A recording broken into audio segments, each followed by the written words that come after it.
You walked into a monster's den, half-clothed, little bird. Do you truly think I would let you leave before... Bella Coldwell stood in the threshold, a vision of frantic defiance that seemed to vibrate against the stillness of the room as the mahogany-heavy doors slammed against the stone wall of the west wing, a sound that echoed like a gunshot through the silent oppressive corridors of the Greywick Manor.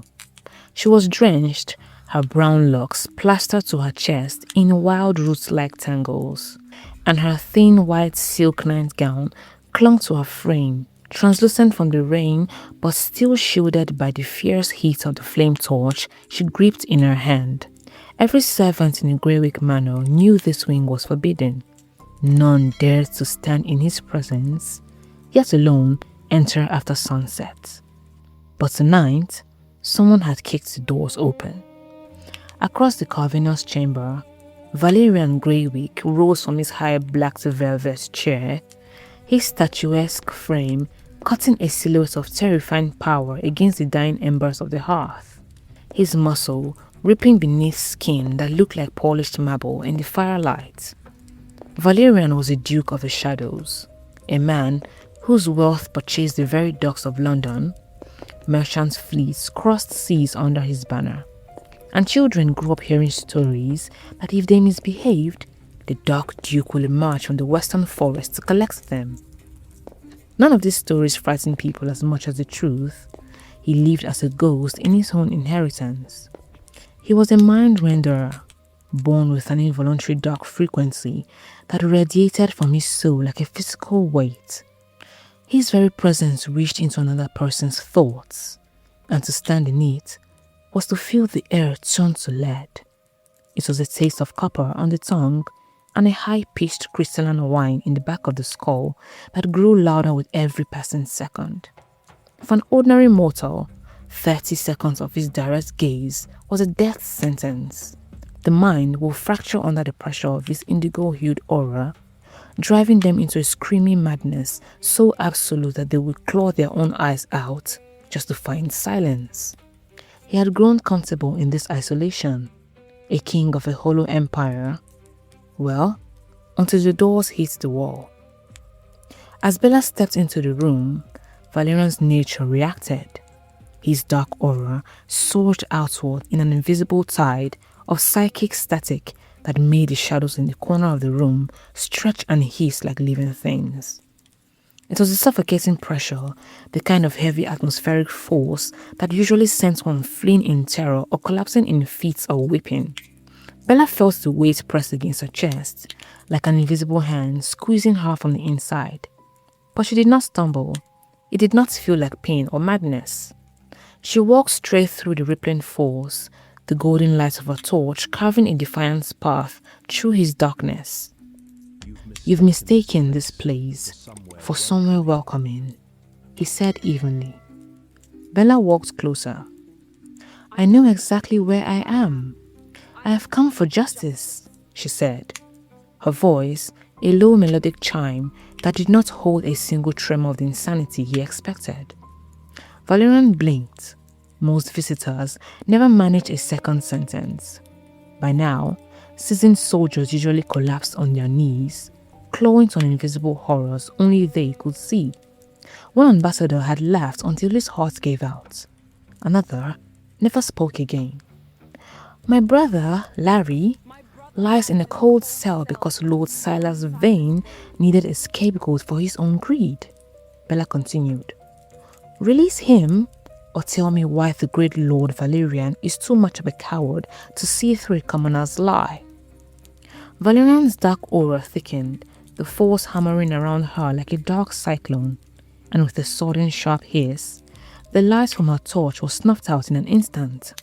The room plunged into a pitch-black void, lit only by the faint silver glow of Valerian's eyes.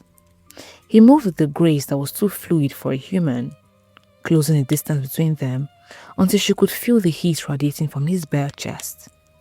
He caught her wrist, his finger clamping onto her thin silk of her sleeve with a grip that was both possessive and strangely protective, as if he were anchoring her away from the shadows behind her. "You've walked into a monster's den half-clothed, little bird," he whispered, his voice a deep vibrating rasp that seemed to rattle every marrow of her bones. Do you truly think I would let you leave before learning how your mind remains whole when it should be ash? Bella didn't even blink. She lifted her chin, her face so close to his that their breaths mingled in the dark. Then stop acting like a monster, Valerian, and perhaps you'll find I'm the only person in this kingdom who actually wants to know your name. He let go of her sleeve, as if the fabric had burned him. For the first time in a decade, someone had spoken to him like an ordinary man, and the silence that followed was thick with a new dangerous kind of tension. Valerian was obsessed with the anomaly. He couldn't understand how this girl, this fragile, rain-soaked creature, could stand in the center of his psychic storm and remain unbroken. Valerian's gaze remained fixed on the mesmerizing pulse of Bella's skin, his voice a low calculated vibration. I will stay your brother's execution, he murmured. 30 days of life for Larry, in exchange for 30 days of your service. My family's history is a map of fractures. You stay within these walls as my personal archivist. You will organize the Greywick ledgers, little bird, and perhaps you help me understand why you are the only thing in this kingdom that my mind cannot break. Bella looked into his silver-freckled eyes, the bargain feeling like a silken trap. I will stay, she replied, her voice a soft, unwavering chime that echoed through the Corvinus chamber. But do not mistake my presence for submission, Your Grace. I am here to save a life, not to be a spectacle for your amusement. Valerian offered a ghost of a smirk, his fingers lingering near her wrist as he took the dead torch from her hand. We shall see, Bella. In our house, loyalty is the only law that remains unbroken. Please place a like on this record and subscribe to become a member of our sanctuary. Do not leave this video without dropping a whisper in the comments. Why? Because by the next afternoon, the fallout of the district of Penny Gallows was a social massacre, and the scandal reached the ears of every high society gossip in the city. The Coffee sisters leaned over the porcelain cups, their whispers turning into a roar of condemnation. The Dark Duke spent the night with the Coldwell girl, they hissed, their voices sharp with a mix of fear and delight.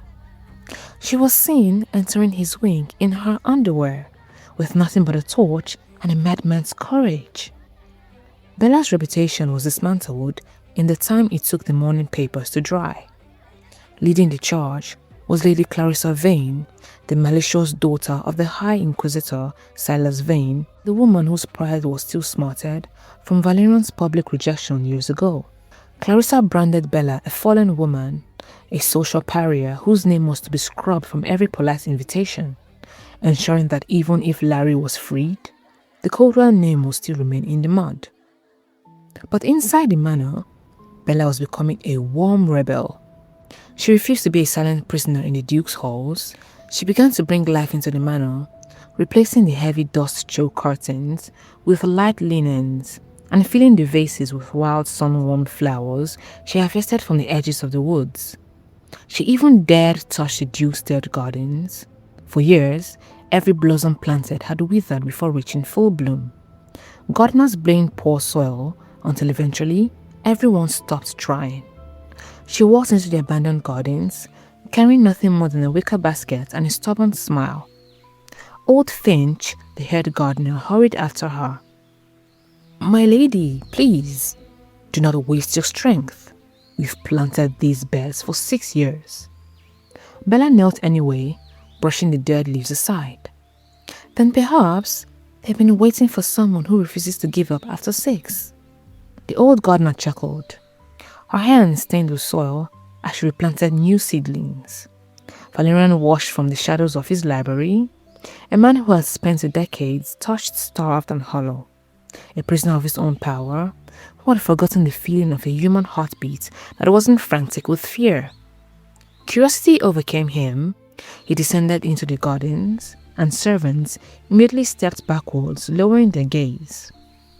Bella looked up from the flower bed, brushing dirt from her sleeve. You've come outside, she smiled. I was beginning to think you and the sun had signed a treaty never to meet. A faint sound escaped him. It took him a moment to realize he had almost laughed. She stood and offered him a small clay pot.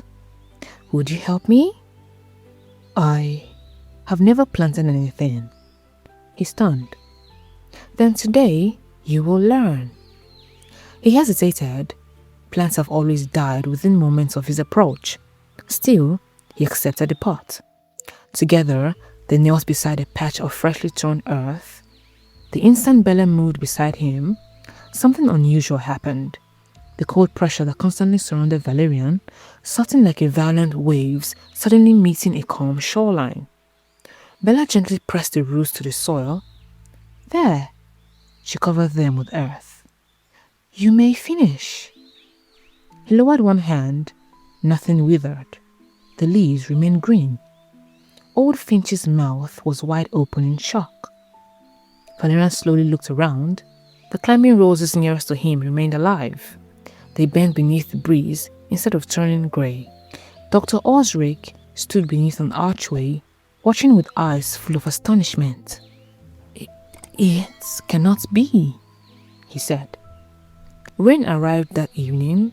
10 days later, the tiny buds that had remained closed for years slowly unfolded beneath the afternoon sun. Colors began to gradually spread across the forgotten garden, as though spring itself had chosen the exact moment to arrive. One evening, Valeria found her in the library, the room smelling of old leather and a faint sweet scent of the primrose she had placed on the desk. He watched the way her hand moved, with a rhythmic grace, fascinated by her lack of fear. Why do you not scream, Bella? Valerian finally asked, his voice a low rumble of genuine frustration.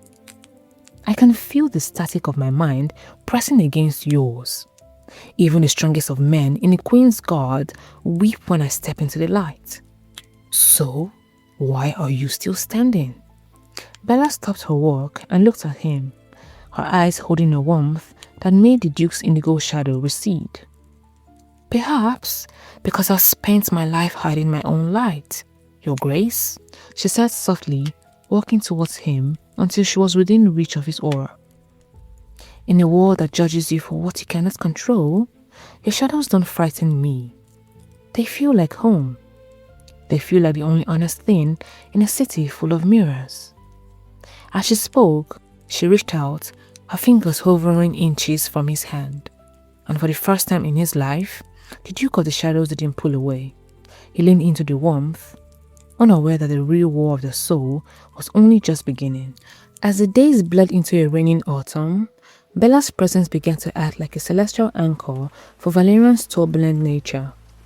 It started in the small things. A vase of lilies that should have turned into ash within an hour of being in the Duke's study remained vibrant, their petals actually unfurling further, as if drinking from an insane source of light. Whenever Bella walked within a few paces of Valerian, the heavy suffocating pressure of his mind-rendering aura didn't just dissipate, it transformed. The air, which usually tasted of copper and stagnant shadow, began to feel like a crisp, charged atmosphere following a summer storm. Valerian noticed it first in his own hands. The constant erratic vibration of his power stilled into a rhythmic hum that matched the steady heartbeats of Bella's heart. For the first time in a very long time, the Duke of the Shadows could walk through his ancestral gardens without the grass weeping beneath his boots. He watched, mesmerized, as the dormant rose bushes he had long ago accepted as dead began to push through the soil. The growing connection between them reached a point of no return during a particularly relentless downpour. They were sequestered in a high-ceilinged library, the sound of the rhythmic drumming of the rain against the glass windows, and the crackle of a cedar-fed fire. Valerian sat in his heavy oak chair, ostensibly reviewing an architectural blueprint for a new shipping port, but his gaze was helplessly tethered to Bella. She was perched on a sliding ladder, her face illuminated by a soft amber resonance that seemed to emanate from her very skin. It was a frequency of pure, unadulterated peace. Valerian set his quill down, his voice, a low, gravelly confession that broke the silence. I told myself I kept you here to save your brother. I told myself it was a transaction of necessity. He rose, his broad frame casting a shadow that no longer felt threatening. But the truth is far more selfish. For 10 years, I have lived in a winter of my own making, frozen by power I never asked for. But when you are near, the ice doesn't just melt, I finally feel warm. I'd forgotten that a man could feel anything other than the cold weight of his own mind. Bella turned, her eyes searching his silver-freckled gaze, realizing the monster society had feared was simply a man dying for the mercy of a single safe touch. The confession hung between them. Bella's heart ached. She had spent days watching servants recoil whenever he entered the room, watching people avoid even accidental proximity. No wonder loneliness had become his closest companion. She stepped down from the ladder, walking to him, every step simply graceful. She rested her fingertips upon the back of his hand. I think, she whispered, everyone deserves to remember what warmth feels like. Valerian lowered his eyes towards their hands. He slowly turned his hand over until their fingers rested together. This anomaly did not go unnoticed by the sharp eyes of Dr. Osric, the castle's long-standing physician and a scholar of forgotten lineages. Several days later, he cornered Bella in the infirmary one evening, his voice a hurried whisper as he unfolded a tattered ancient scroll. Miss Caldwell, you must understand that your presence here is a miracle of biological symmetry, he explained, pointing to a diagram of a moon eclipsing the sun. The legends speak of a moonlight grace, a rare celestial gift born once every few centuries. It's not a shield against a shadow magic. It is the missing note in his harmony. You are the only soul capable of taming the Duke's nature because you carry the very light his darkness was designed to seek. You aren't just immune, Bella. You are his equilibrium. Valerian immediately shook his head, stepping out of the shadows.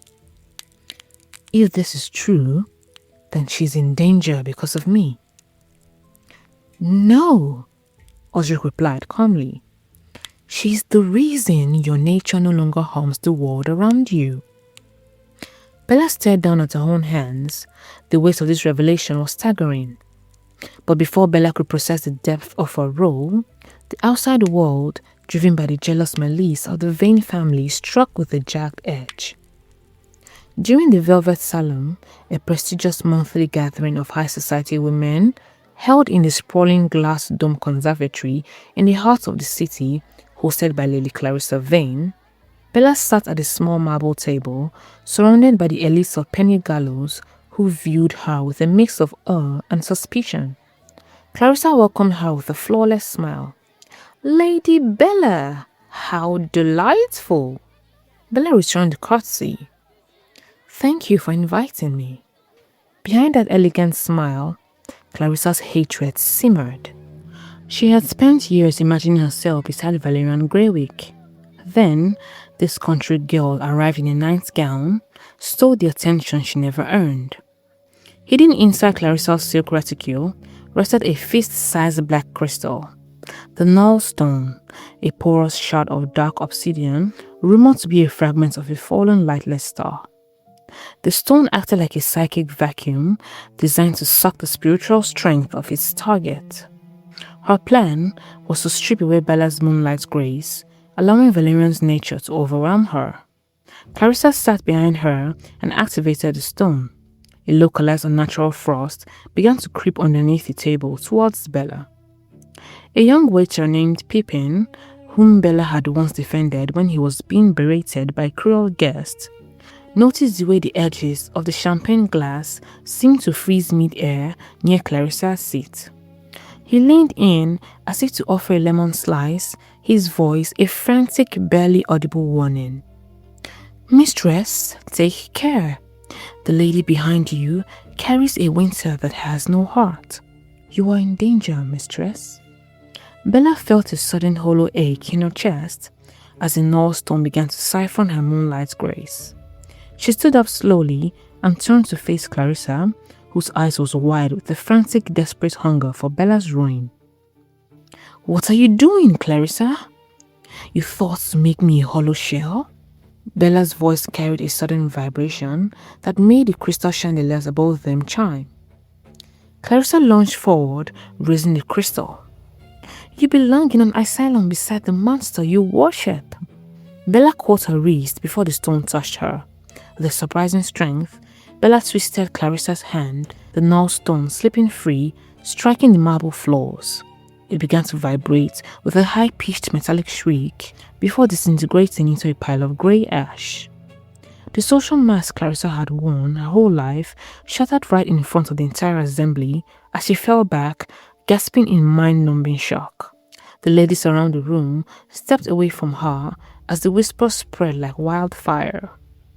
When word reached Valerian of the attempt on Bella's life, his retribution was as swift as it was absolute. He used his shipping empire to orchestrate a social foreclosure. Within 24 hours, he bought every outstanding debt the Vane family owned to the London banks and had your name struck from the Royal Registry of Honour. By the next sunset, the Vanes were a ghost in their own city. However, the darker storm was brewing in the depths of the city's dungeon. Bella's brother, Larry, had managed to smuggle a message out to Bella through Pippin. He had discovered that Lord Silas Vane had stolen the relic not just for wealth. He was a traitor to the crown. The relic contained a high destructive core of compressed energy, and Silas was in secret negotiation to sell it to the hostile principalities of the Kingdom of Vespera. With the gold from this treason, Silas intended to hire a private legion of mercenaries to invade the capital during winter solstice and seize the throne for himself. To save her brother and the kingdom, Bella knew they had to draw Silas into the light. She convinced Valerian to do the one thing he despised the most: attend the Royal Winter Assembly, marking his first appearance in a decade. When they entered the grand ballroom, the music slowed, heads turned. Whispers ran across the entire hallroom. Valerian looked like a god of war in a particularly tailored black velvet coat embroidered with dark silver threads, emphasizing his brawny shoulders, his hands possessively anchoring Bella into the room. Across the ballroom, Lord Silas Vane was boiling. He stepped forward, his eyes burned with quiet fury. He would destroy Bella for the ruins she had brought to the Vane name and crumble her growing influence right before everyone. He raised one hand. "Your Majesty." The hall turned towards him. "I beg permission to expose a danger festering within this kingdom." The king frowned. "Proceed carefully, Lord Vane." Silas bowed dramatically before pointing directly towards Bella. "That woman is no innocent." Murmurs erupted. Silas continued loudly. "She has bewitched the Duke through forbidden witchcraft. She has clouded his judgment." He turned towards the throne. "And while this false enchantress walks freely through our capital," his voice thundered across the ballroom, "her criminal brother still draws breath. I demand Larry Coldwell's immediate execution." Several nobles nodded. Bella felt dozens of hostile eyes settled upon her. She stepped forward, her calm surprising even herself. "You speak of purity, Lord Vane?" Silence swept across the ballroom. Bella raised one trembling finger towards the heavy gold chain resting beneath his ceremonial robes. "And yet," her voice sharpened, "you wear the very relic you accused my brother of stealing." Every eye dropped towards Silas's chest. His face changed for only an instant, but Bella noticed it. It was panic. Silas quickly laughed. A desperate accusation, but Bella never looked away. "Then, show everyone." "You have no authority to command me," Silas snapped back. "I asked no command." She took another step. "I merely ask an innocent man to reveal what he has nothing to hide." Silas' smile vanished. He pointed towards Bella with open contempt. And who, he sneered, will believe a girl who spent her nights in a monster's bed? The insult echoed through the hall. Several ladies lowered their eyes. Others waited for Bella to crumble beneath the humiliation. Instead, Bella smiled sadly. No, Lord Vane, her voice remained astonishingly gentle. They will believe the woman who chose compassion over fear. She turned towards the assembly court.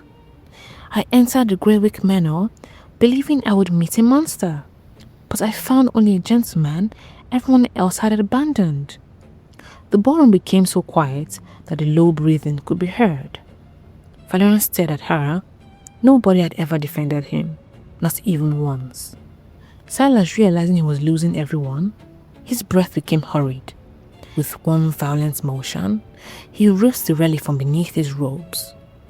It was unlike any gemstone ever seen.